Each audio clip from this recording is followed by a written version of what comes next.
Right. So we always start the same way and with the same routine, which hopefully becomes a sort of familiar pattern to you. One that it's almost like a kind of chant, isn't it? I suppose in the back of your mind. Your feet, legs, check the weight, check the hips, and so on and so forth.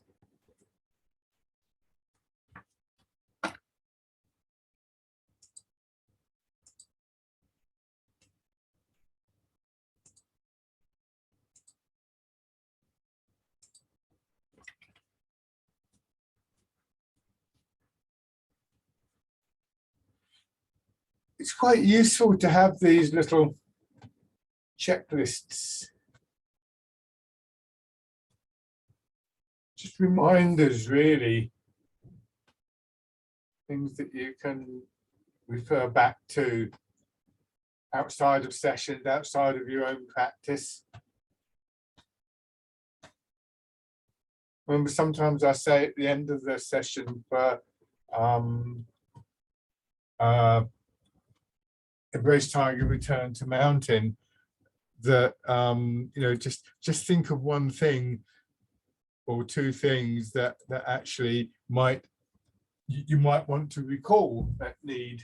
When I first did that at the Cambridge Folk Festival one year, I just happened to think about it while I was doing the exercise. It wasn't planned or anything like that. So I kind of threw that in at the end of the little session that I do there.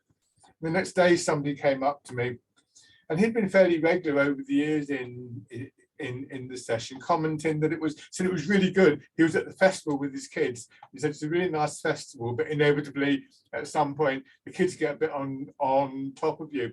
And he said he just found it really useful to kind of think back to that to that trigger. I didn't ask him what it was that he was thinking of. And it's not just with step back and pause. It's not just with Embrace Tiger that we can do that with.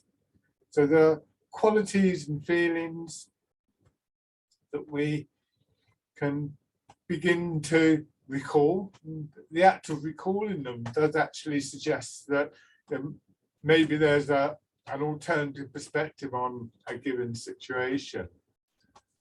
So the routine of checking your posture, checking your movement, checking where your weight is, feeling the rhythm of the movement, feeling your breathing, whatever is highlighted out of those sort of lists of factors that I go through in the class, is, you know, some of them will stick, and those are the ones that are the most useful to you just in everyday life.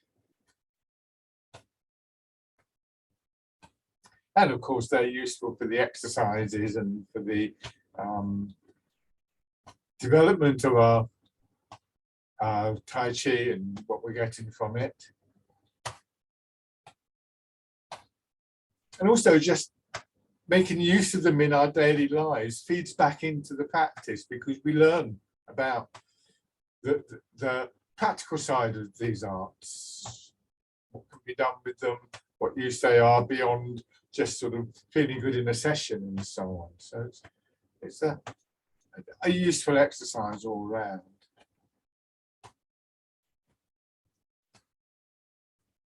Just checking your movement, checking whether as you start to move, anything is sort of highlighted for you in terms of any tightness, any stiffness in your body. Give yourself a few moments in this movement to let the blood begin to circulate, the energy begin to circulate, and sometimes that will just ease out those areas of stiffness. If not, you might want to check your posture again. Just, as always, take it nice and easy with those tender spots. They're not there to hamper you. It's not a kind of deliberate thing. So it's very easy to get fed up with that stiff shoulder or something like that. But generally speaking, that doesn't really help. And just gradually feeling that there's this overall fluidity to your movement.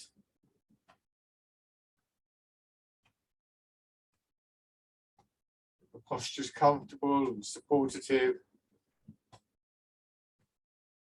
A sense of your whole body, mind just come together into the practice.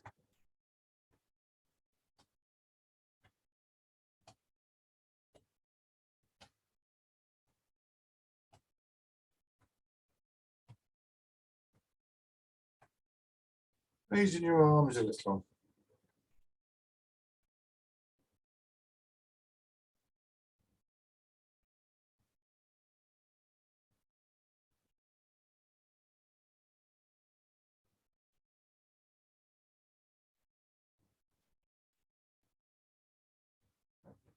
Drop down. So give yourself a few moments standing. If it helps you to do this little rocking exercise, or maybe the one where we don't just go forward, but we go sideways, so we go around in a circle. Whatever helps you to get that sense of being centered, of being in equilibrium before we start to move into the exercises.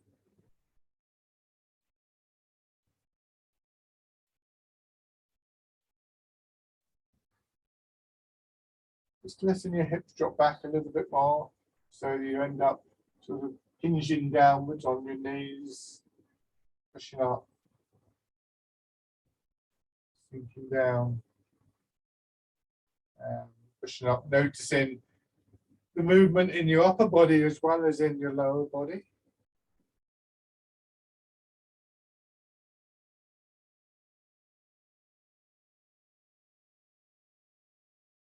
Expanding and contracting with the rhythm of the movement.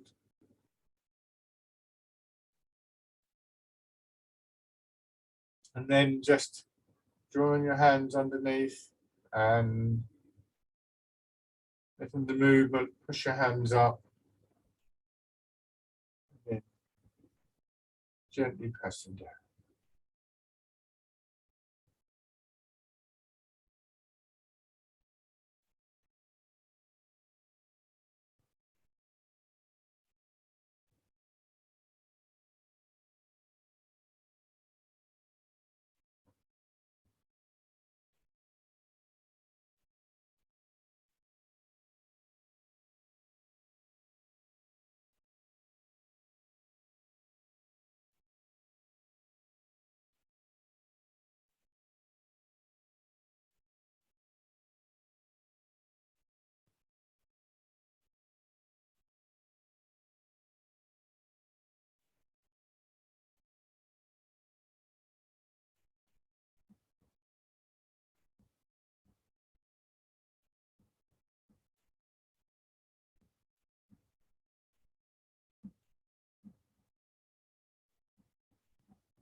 One more time.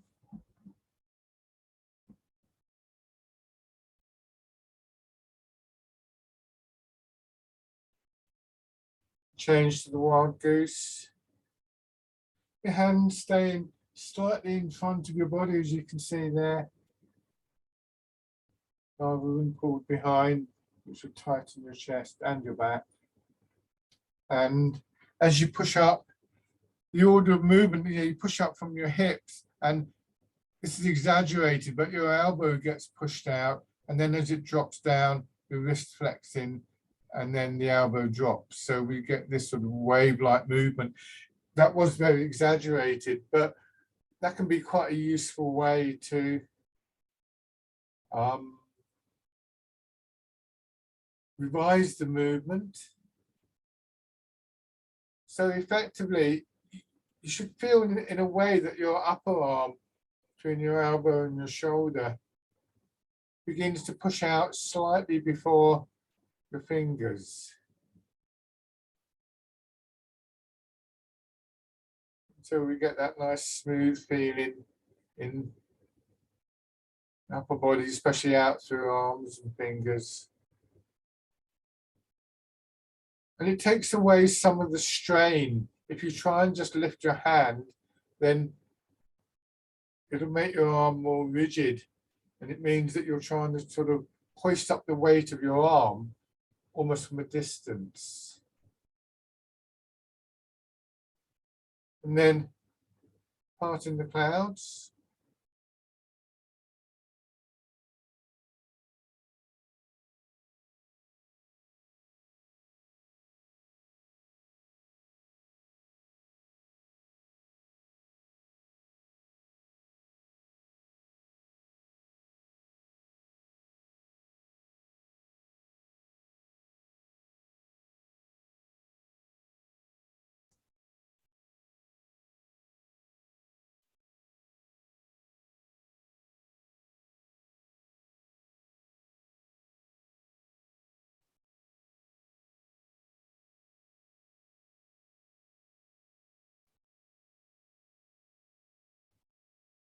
Same thing here, hands slightly in front of your body. And you can see more obviously, really, my elbows going out first of all. Imagine somebody's just standing in front of you down there, and they gently take hold of your fingers, and you have to pull them out. And then at this point, imagine they're above you, gently holding on to your fingers. So you have to pull them down.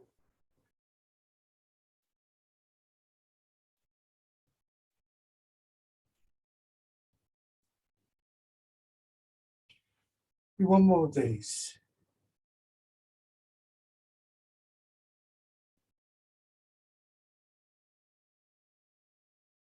And then go back to rooting down, the first of these 3 exercises, doing one of each. Just feeling the changeover. Don't rush the changeover. Finish one movement. Then you just turn your hands out and we go into the wild goose. And then from the end of the wild goose, you drop your hands down and once again part in the clouds.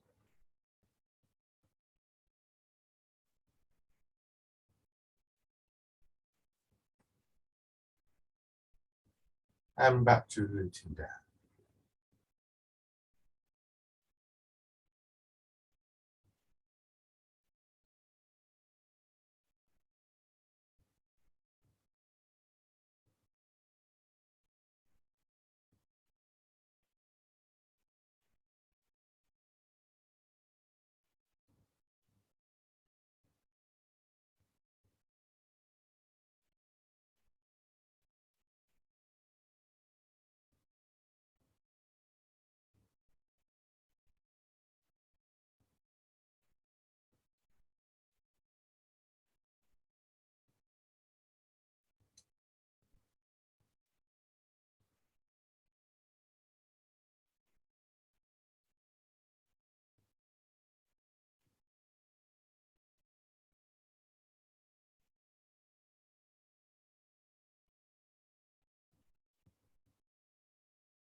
One more time.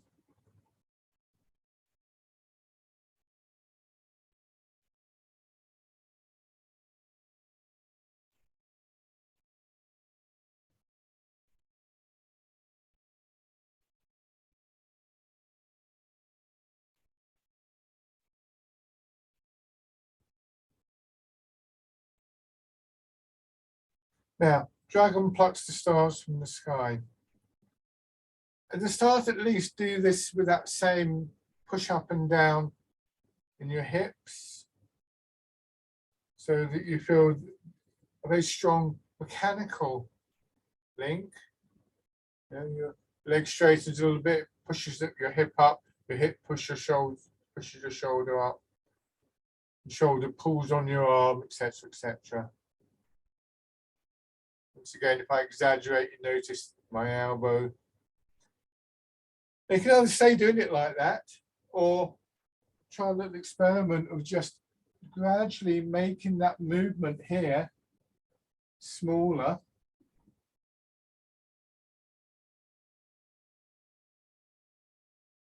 Just becoming aware of a more subtle range of connections in the body. You might label them as energetic or whatever. Make sure if you do this that you're still sinking back a little bit, because a lot of it is initiated, well, all of it really is initiated with that straightforward movement of gravity down through your body.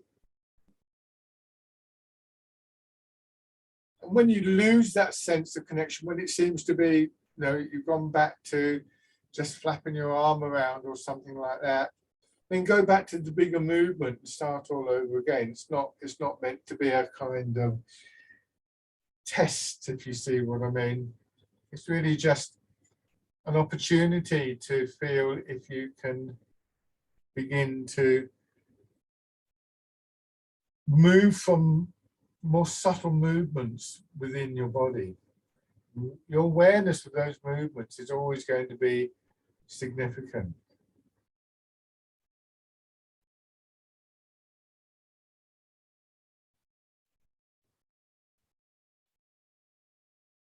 One more time. So this is the basic position that we want to maintain. Pushing in four directions, your hands come to your sides, hips still sinking back, but there isn't an up and down movement here. Visible up and down movement I'm referring to. Again, see if you can still feel that within your body. It's an awareness that will come and go. But like a lot of things in Tai Chi, when we think back to them, when we sort of like notice them, we're hardwiring gradually an awareness that will make itself felt at other times.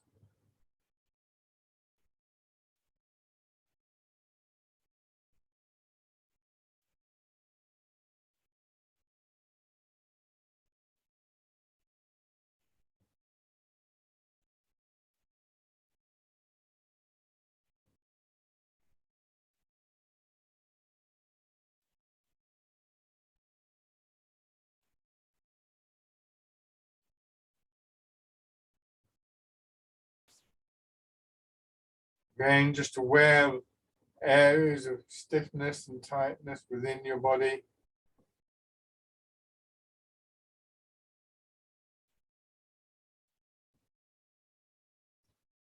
Working gently with those.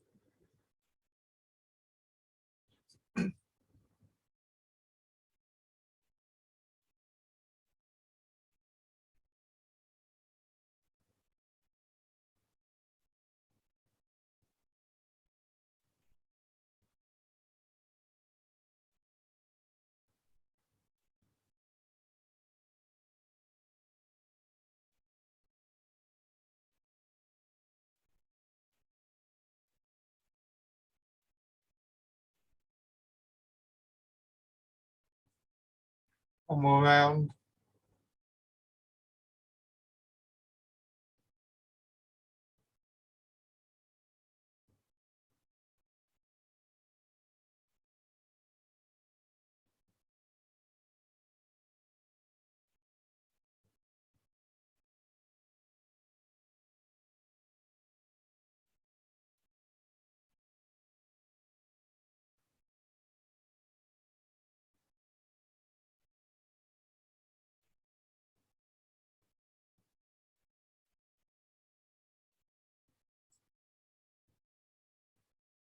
And then changing, circling palms.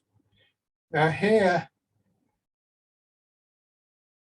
we don't move the elbow first,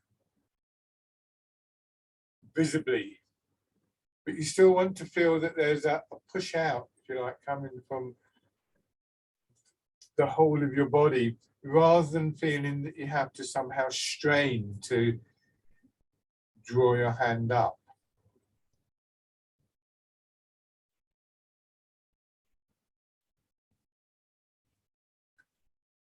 Add in the turn if it's comfortable.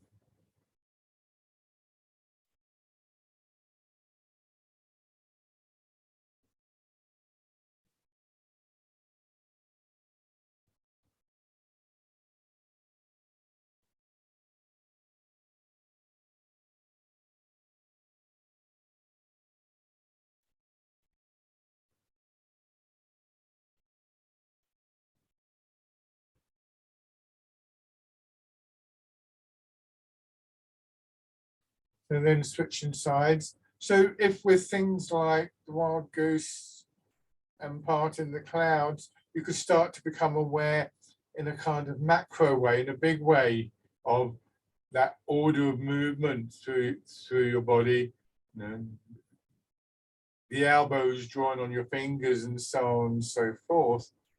And eventually, in this exercise, which is a bit trickier, you'll still begin to use the same subtle connections.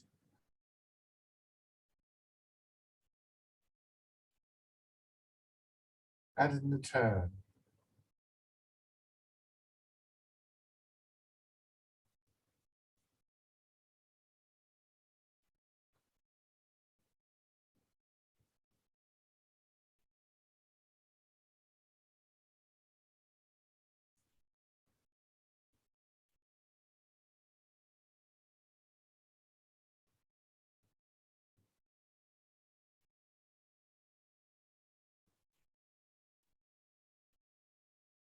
And then rowing a boat in the middle of the lake.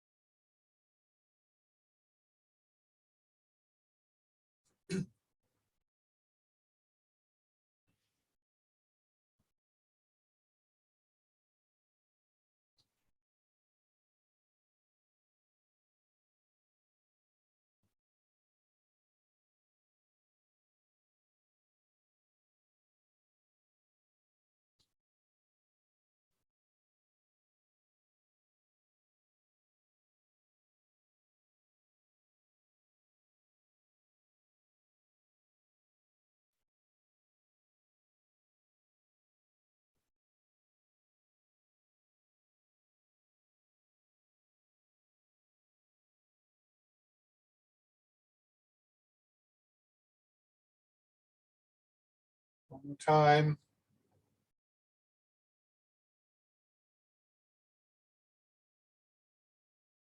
And then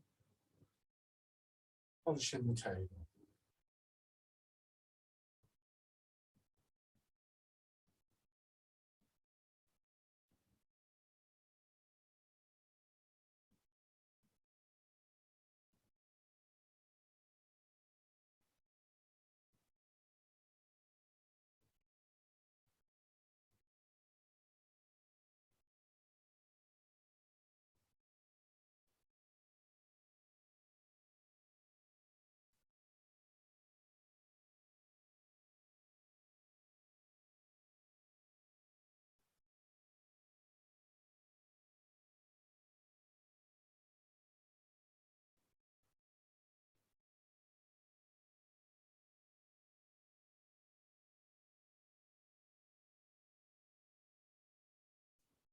One more on each side.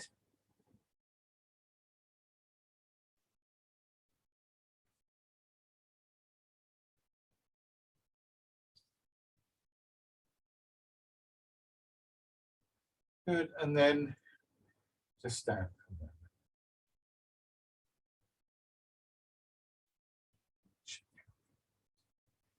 So when we use a phrase in Tai Chi like rooted in the feet, released through the legs, controlled in the center, expressed in the arms, that points us at a way of moving that suggests that there's a kind of line, a chain, a circuit, a cycle of movement working through the body. And you know, when we do something like, say, rooting down or the wild goose, some of the early exercises, it's fairly obvious. We can feel the mechanical connections when that happens.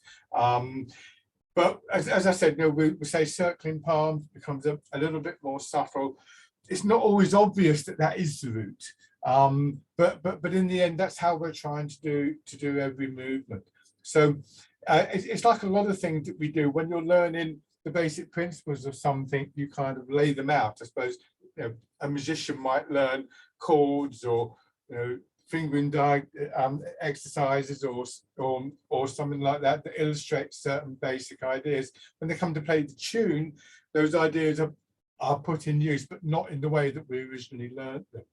And in Tai Chi, we have this idea of application. It's a very important element in this art, because it comes from the martial side of it, that you do certain movements and you can apply them in terms of fighting eventually. But the thing about the applications is it makes Tai Chi a very practical thing, and it doesn't have to be about fighting. Hopefully not. Who wants to practice something that encourages you to fight? I certainly don't. So we learn the principles, but then, as I say, in some movements it's just going to be that much more difficult to access them. But once you've got the awareness in the back of your mind, you'll start making connections in one way or another. Let's do bear play. I haven't done it for a few weeks. Let's just build it up from the ground this time. So actually, no, just start in the middle, sink down and push up. Bear play is one of those rare exercises in the system where we do actively go up and down as we move the weight. Normally that's a little bit frowned upon.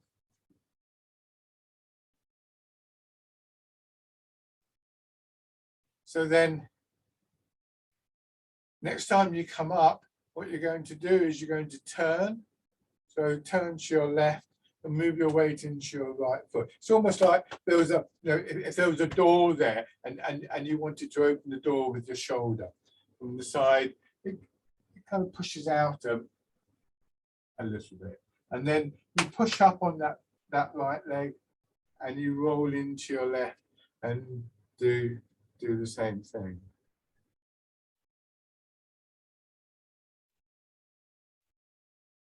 So you drop into the leg each time. And what you find is, therefore, I mean, if I put my hand on my hip, you'll see that by doing that, what I'm actually doing is taking the hip around in a sort of circular route.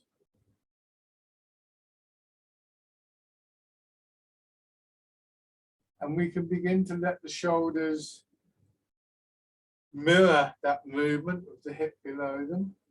And if the shoulders move, then once again, you'll feel your elbows being pulled up. Imagine your fingers are stuck in mud or something like that, so that as you push up, you've got to try and pull them out of the mud. Again, that would engage things like your elbows more, obviously. And then finally, hand comes up and out, fingers point forwards, and you'll press down just a little bit in front of your thigh, not right out there. So I sometimes imagine I'm standing in water with a ball underneath my hand and trying to push the ball down. I'm going to be quite close to it to get that sense of sinking down, pressing down towards the ground. A nice smooth action as you cross over from side to side. Try and feel that sense of space in and around your back so that your spine can just move a little. And if you can't, then think about your posture. Also, think about whether you're moving too far. There is a lot of movement in this exercise, but it's easy to overdo. If I go to here and then go to here, now I'm tight in my back, and I haven't got that same smooth movement.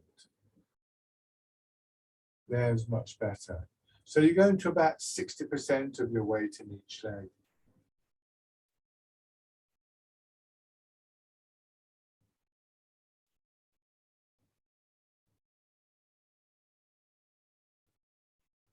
It's always an exercise that really gives us a sense of the movement and the energy through our back.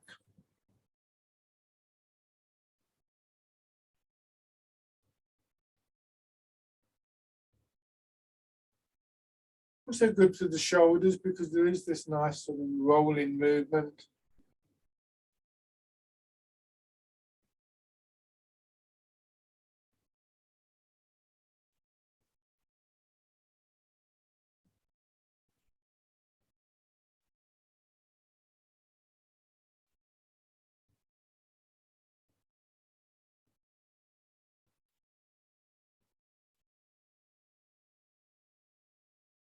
I'll do one more on each side. We're going to change into hitting the ball in front of the shoulder. So from the finishing position here, stay in that leg, turn out a little bit. So you're just sort of loading your leg a little bit more. Push over into your left. Hitting the ball in front of the shoulder. Being a little bit more careful now about the alignment of your shoulder and your hip, but still very much a kind of fluid movement from your hip to your shoulder. The very name suggests dynamic and precise movement, powerful movement.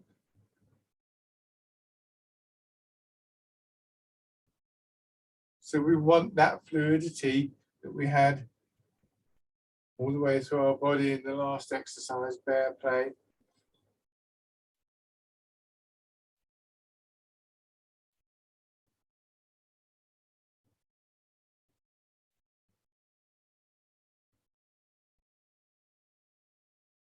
We wanted to be just a little bit more focused.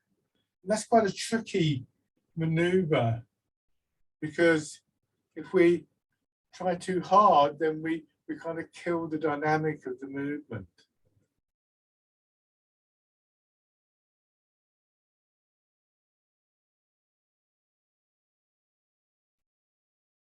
This is where an awareness of the movement becomes important. If you've got a sort of idea, an image of what you're trying to do, just allowing your body to move to that image.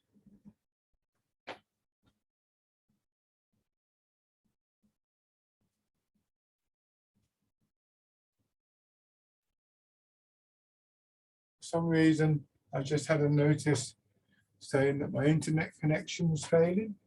I hope it doesn't. I can still see you all. I hope you can still see me.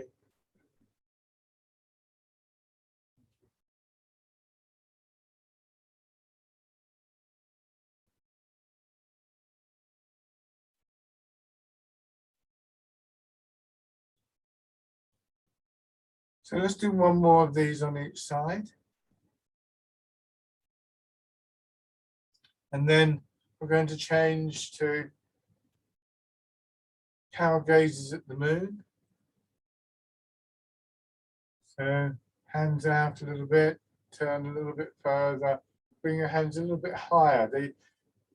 One of those rare movements where we go a little bit above shoulder height, perhaps, or bump into the wall.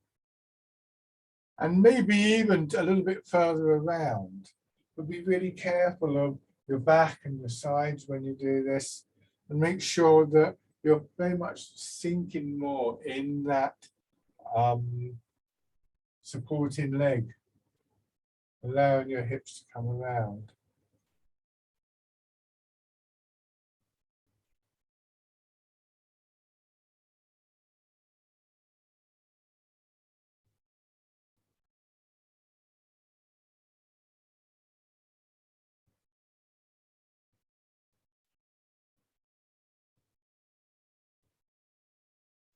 So there are days when I do this exercise and I can get around a lot further than I'm getting around at the moment. I've just realized I'm not actually going that far, but I'm not really that concerned. I mean, obviously in the long term I would be, but what's happening is I'm meeting or beginning to meet a barrier, and I'm not going to try and push through that barrier.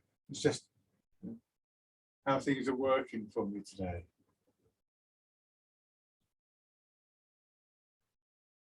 One more time. Bring your feet parallel again. Turning your hands palm in as though you're holding the ball. Just turning from side to side. You may find your weight moving a little bit. If you can keep it at 50% in each leg, that's probably good, but don't force it. Turn and push up and around and down, carrying the ball around in a circle. And feel what's happening here. in your lower back.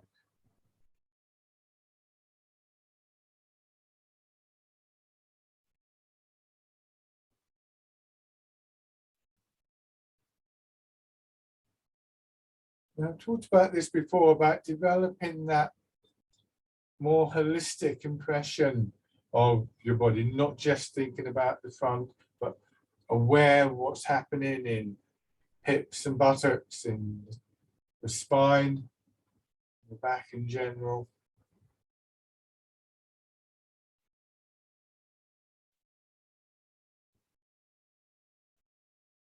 And it's a truism, I think, in these arts that if we make one particular aspect of a movement smaller, we start to notice other aspects of it. So with this one, just gradually making the movement smaller. Keep your hands in more or less the same position relative to each other. Just make it a smaller circle. And sometimes when we do that, we can feel just about here. I feel it just below the small of my back. This quite big movement now. They say it's like a dog wagging its tail, or deer wagging its tail.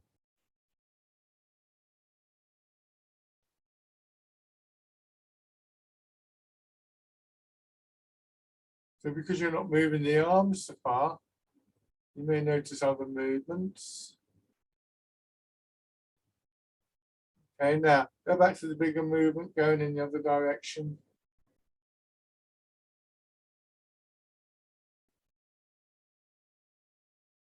So it's a good way of noticing those other elements in the movement and beginning to distribute the effort more evenly through your body, or at least not more evenly, at least more sort of suitably. It's ridiculous to say that your shoulders are working to the same degree as your legs, for instance, but it doesn't mean that it's all about the legs or that the shoulders should be straining or anything. The more we can notice these subtle connections in the body, the better that distribution will be.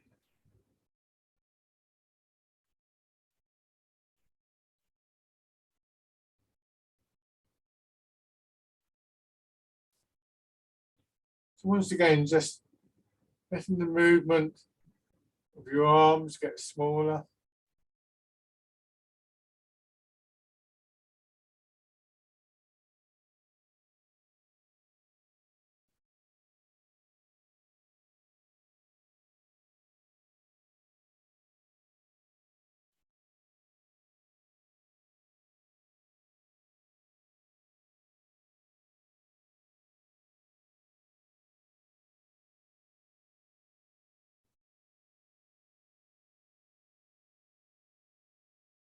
And then just I'm not trying to suggest that we should never go for bigger movements. I think we should be looking to extend the range of our movements. But again, it's about how we build that up. And so taking time to do things in a way that encourages our attention to our awareness of small connections means that we gradually build them up. Again, like the musician will kind of practice a certain routine, and maybe even play it more slowly or something like that. And but then it's, when they go to play the tune, then the kind of muscle memory, as they call it sometimes, is there. 1 foot forwards again. Just check your stance. Transferring your weight. 70% into your back leg, 60% into your front leg. Just resting on each leg for a moment to give the body a chance to settle.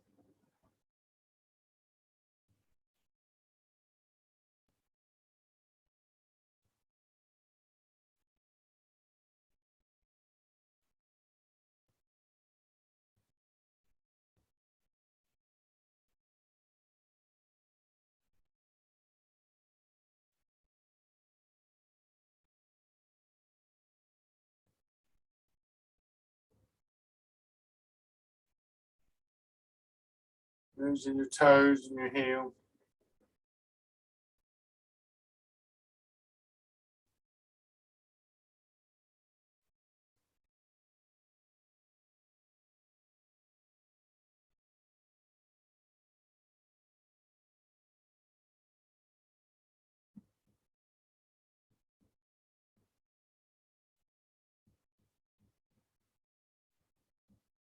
Settling down, stepping in.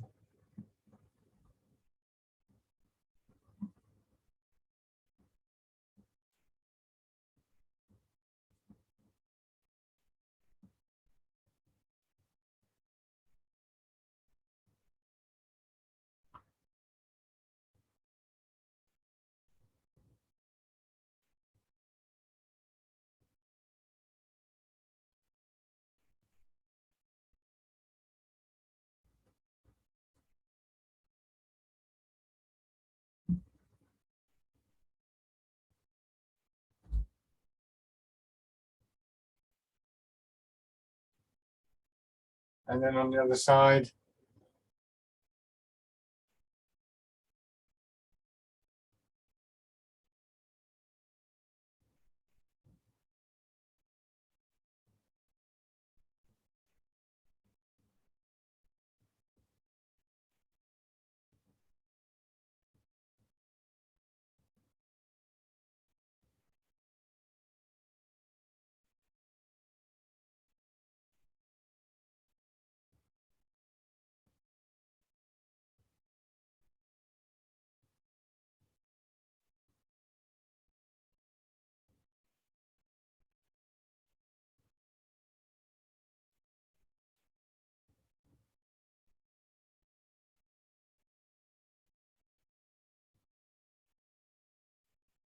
And then raising your toes and your heel.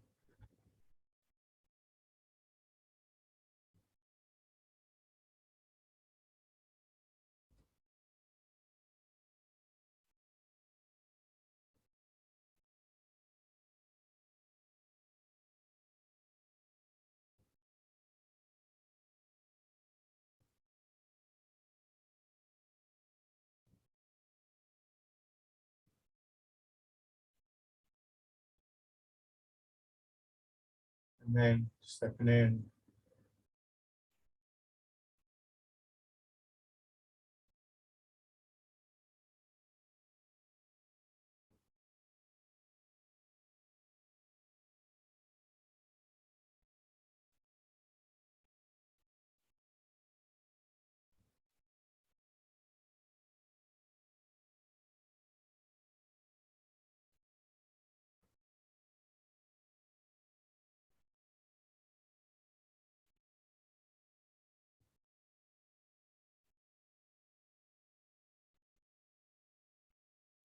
And this time, step through.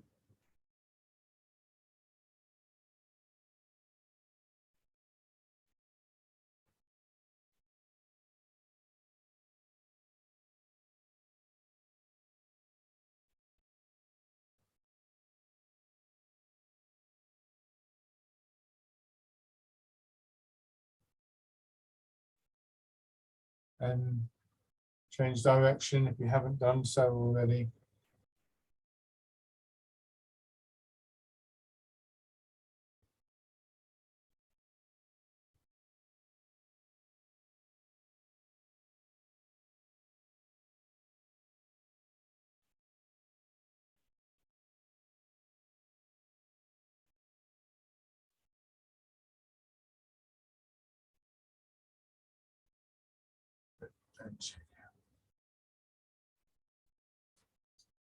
Have your right foot forwards.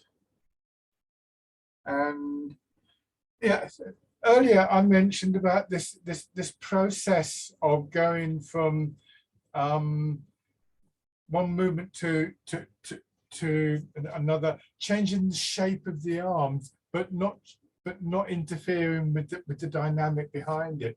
It's very tricky and requires quite a light touch, and it does engage our intent a huge amount.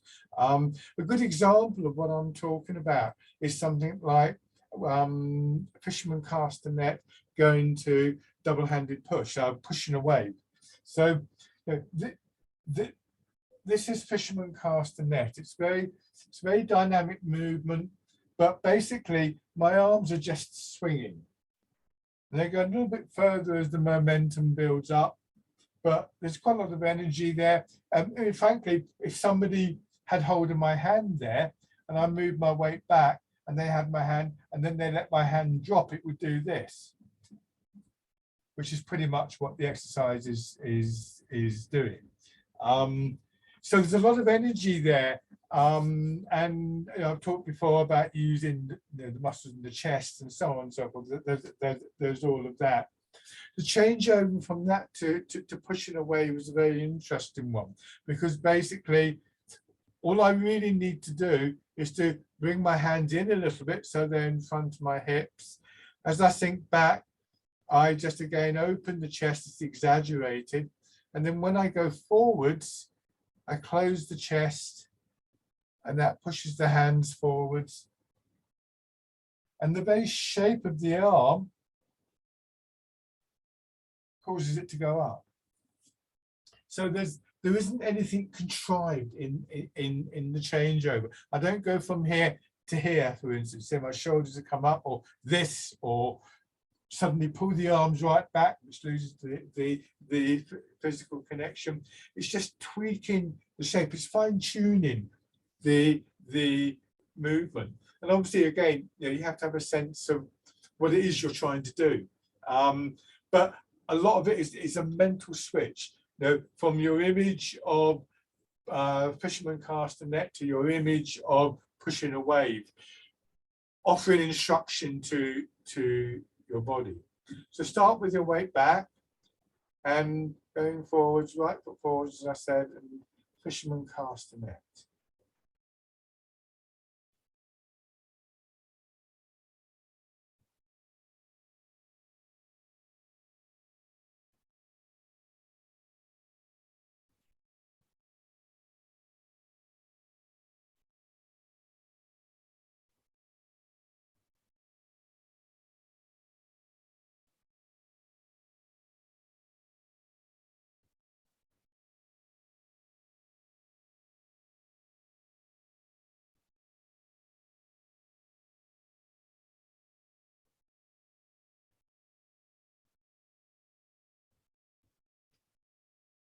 One more.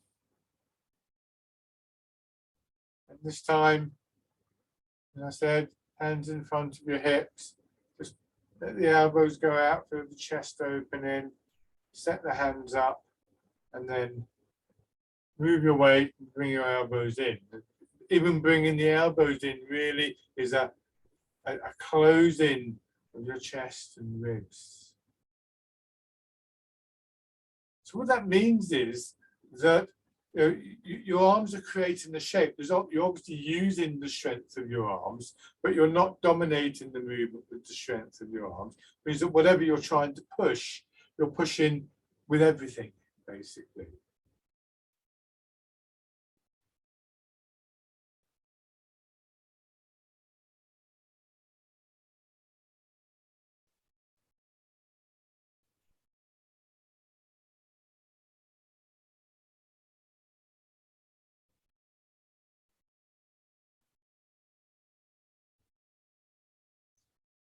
Then we're going to change to Wind Blows the Willows. And for that, we bring the hands back, let them drop down a little bit more, and then the main change is in the turn of the body. You go forwards, saying,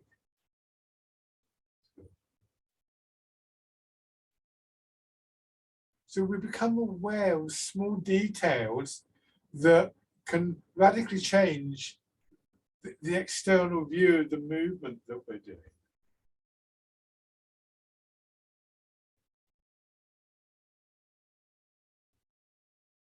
And again, as we become more familiar with the movements and as we're more likely to be able to make them work from one to the other as a sort of fluid sequence, we become more aware of those changes.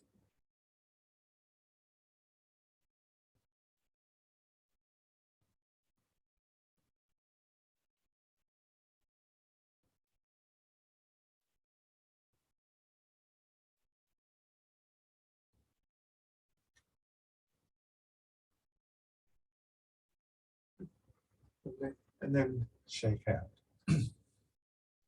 It's a bit like an analogy you probably heard me use before, but this idea of going into a garden and seeing a big display of flowers in the flower beds. And they're all different. They're a massive variety of color and scent and size and shape and just so on and so forth. But if you were to go underneath the surface, you'll see something basically very similar for most plants. And the differences, and sometimes even the differences between individual plants of the same species, would be kind of like where a twig was snipped off with a pair of secateurs or something like that. It doesn't always require something big to bring about a significant change. And it relates to this idea of the economy of movement that we notice in Tai Chi. So now have your left foot forwards, and once again, fisherman cast a net.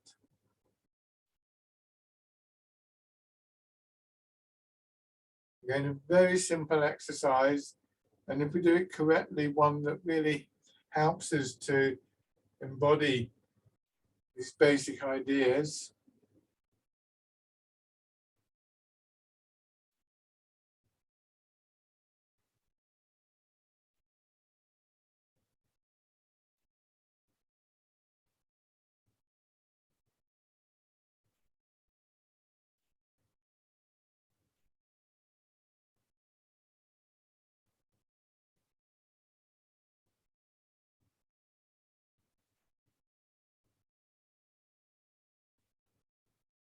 This time, as you go back, make the change to pushing away. Take your time.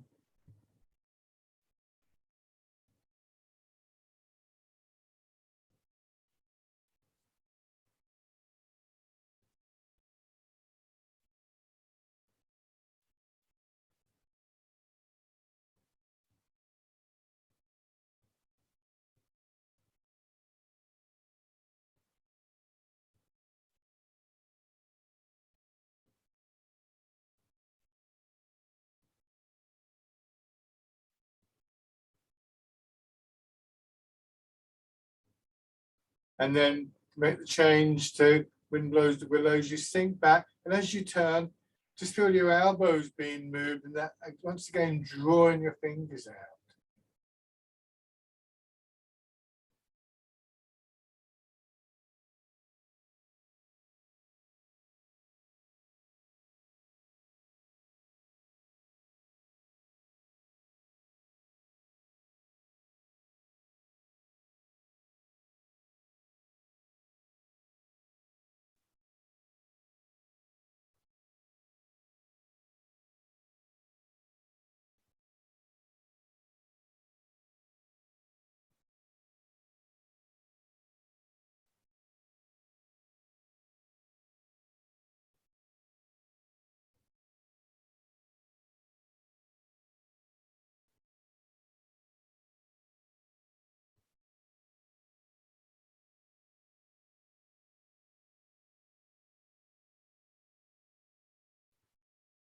And then just bring your feet back.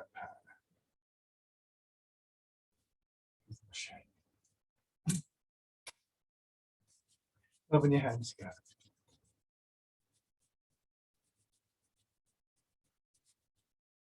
Tapping over your face.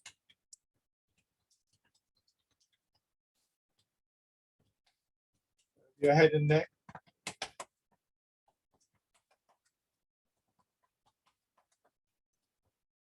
Down to one shoulder.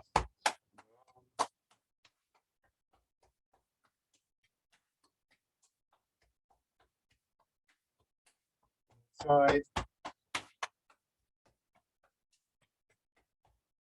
Your back.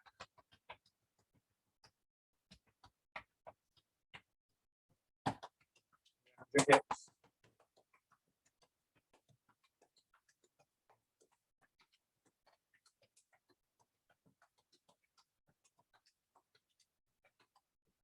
Your belly.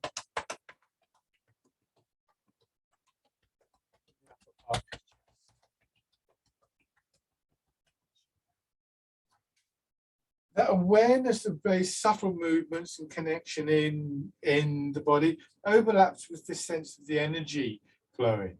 And one of the things that we want to try and achieve with Embrace Tiger, Return to Mountain is not a closing down of that energy, but a quietening of that energy, a grounding of that energy, which is always a very useful thing to be able to do. And I think that dealing with stressful situations is in part a grounding of certain responses that we might make to any given situation that maybe aren't the best responses. So you know, this idea of quietening, of centering, of rooting, I think isn't a kind of stilling or isn't taking the energy away, but is just settling it a little bit. So Embrace Tiger, Return to Mountain.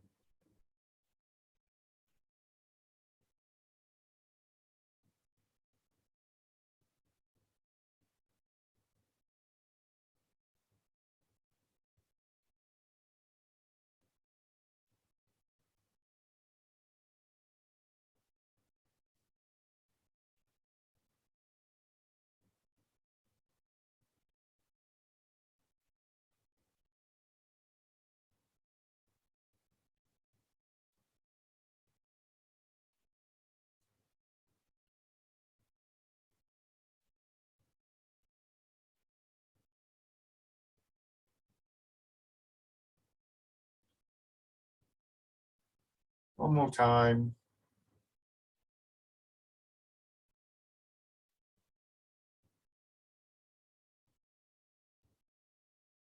And